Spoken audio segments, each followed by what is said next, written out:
What if the exhaustion you are feeling right now has nothing to do with how much you are doing and everything to do with how long you have been doing it without ever truly refilling yourself? What if burnout is not a productivity problem? It is a psychological emergency that most people do not recognize until they are already completely empty. Stay right there. Because what psychology knows about emotional burnout is going to explain why you feel the way you feel and exactly what to do about it. If you are new here, subscribe right now and drop a comment below telling me on a scale of 1 to 10 how empty are you feeling right now. Be honest.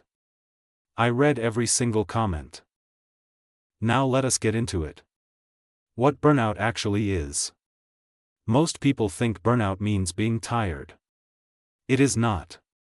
Tired is what happens after a long day. Tired goes away after a good night of sleep. Tired is temporary and uncomplicated and resolved by rest. Burnout is something categorically different. And confusing the two is one of the reasons so many people end up so much deeper in it than they ever needed to go. Burnout is what happens when the demands placed on a person emotionally, mentally, physically consistently and significantly exceed the resources available to meet them. Not for a day. Not for a week. But for months or years of sustained output without genuine recovery. The World Health Organization officially recognized burnout as a legitimate occupational phenomenon in 2019. And psychologists Christina Maslach and Michael Leiter, two of the leading researchers on burnout in the world, identified 3 specific dimensions that define it. The first is exhaustion. Not tiredness. Exhaustion. The kind that sleep does not fix. The kind that is present when you wake up in the morning before the day has even started. The kind that sits in your body like a weight that has been there so long you have started to think it is simply part of who you are. The second is depersonalization. A psychological distancing from your own life, your work, and the people in it. The feeling of going through the motions. Of watching your own life from a slight remove as if you are a spectator rather than the person actually living it. Of caring less and less about things that used to matter deeply. The third is a reduced sense of personal accomplishment. The creeping feeling that nothing you do is enough. That the effort you are putting in is not making a difference. That the person you used to be engaged, capable, motivated has been replaced by someone you barely recognize. If any of those 3 landed somewhere specific inside you, that is not a coincidence. That is recognition. And recognition is the beginning of something important. How it builds without you noticing.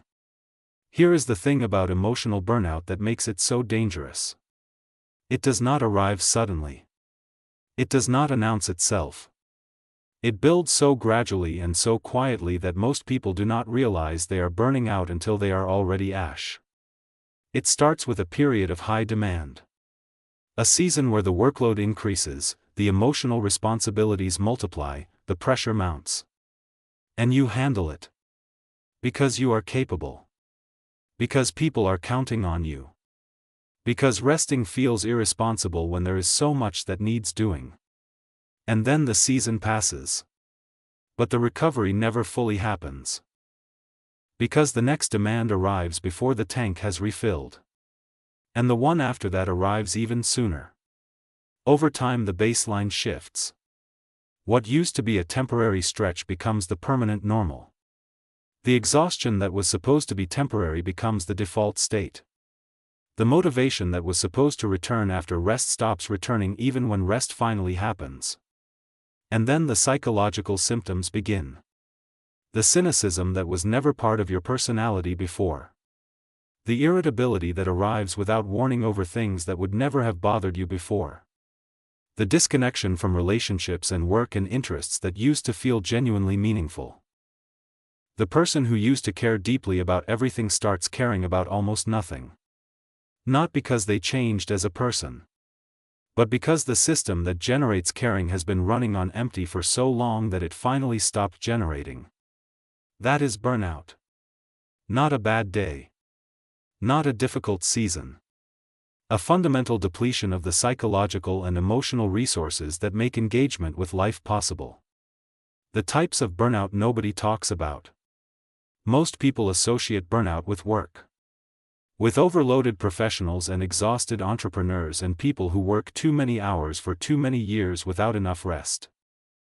But psychology recognizes several types of burnout that have nothing to do with a job description.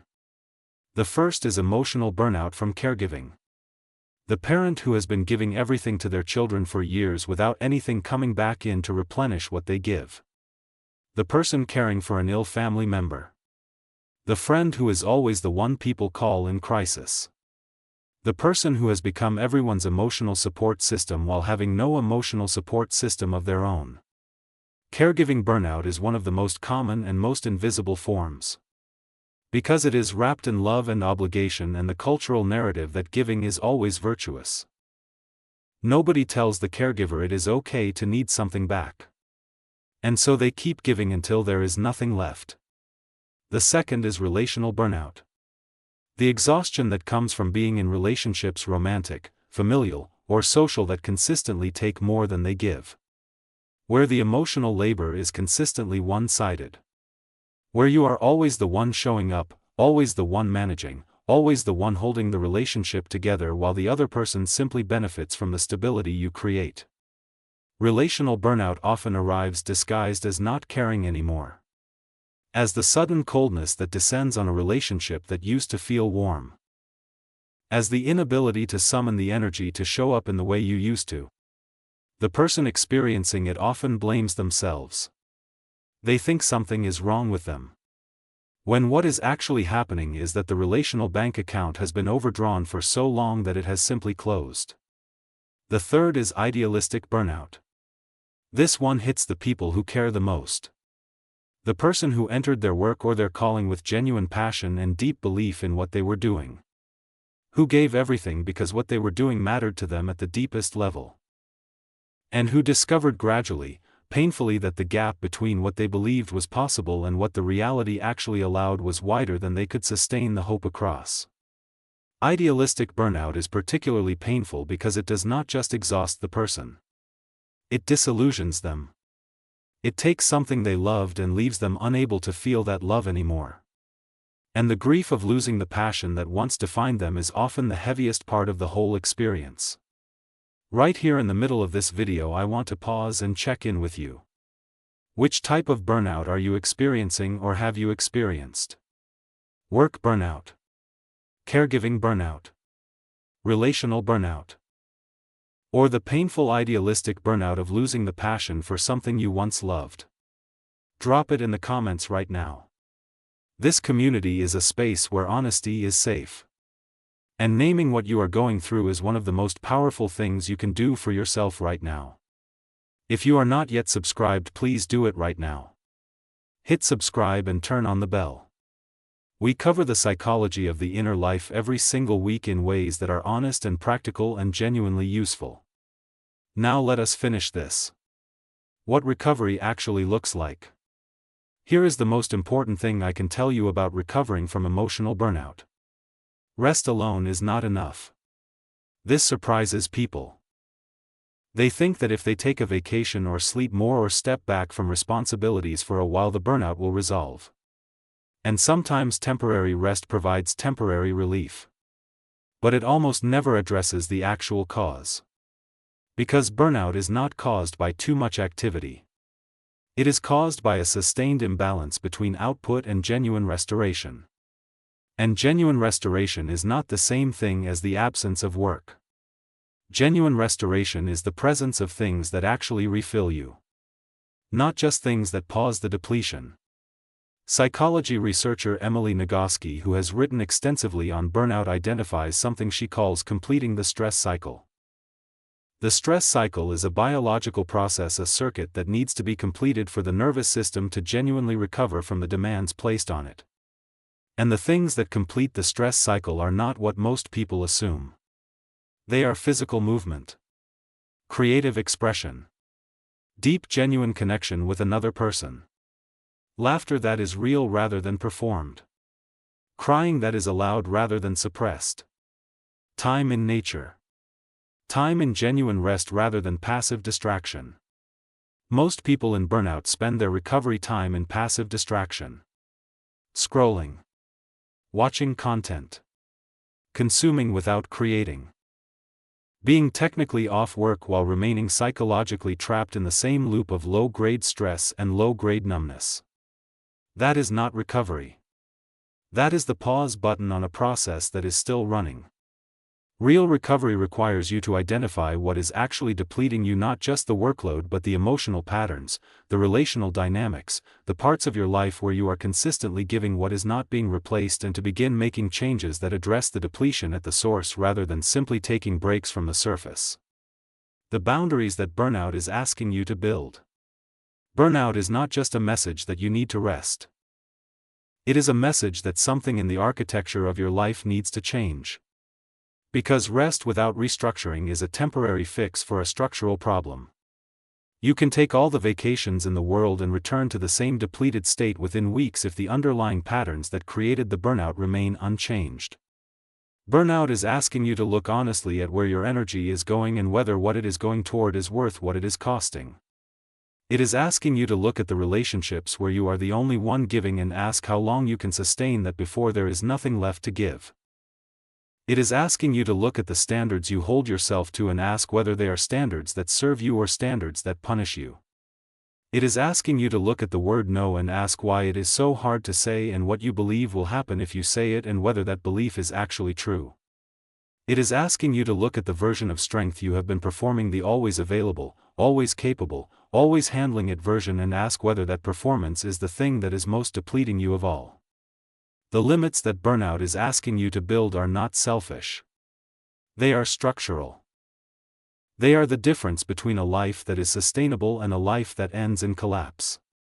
Building them is not a betrayal of the people who depend on you.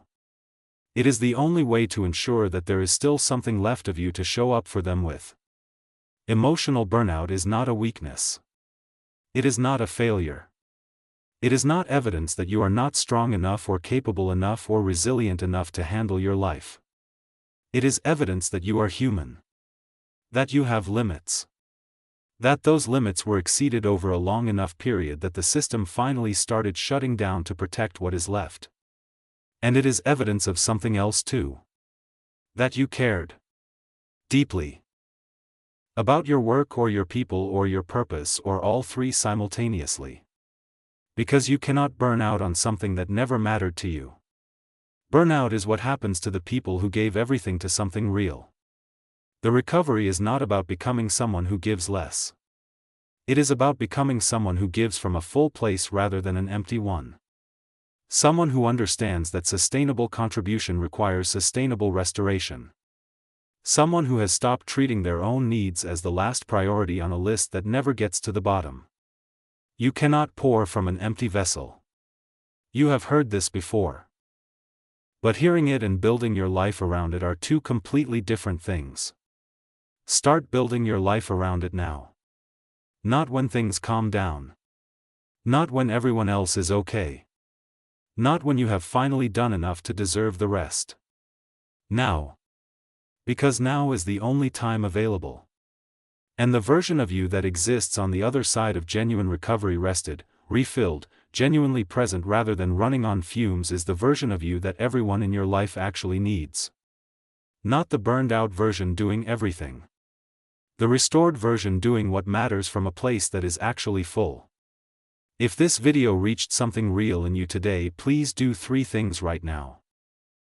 Like this video so more people who are quietly burning out right now can find this conversation before they hit the bottom. Drop a comment below telling me one thing you are going to do this week to genuinely restore yourself rather than just distract yourself. I read every single one, and your commitment in the comments makes it more real. And if you are not yet subscribed, hit that button and turn on the bell right now. We go deep every single week on psychology, emotional health, and the real work of building a life that does not require you to destroy yourself to maintain it. You deserve to be full again. See you tomorrow.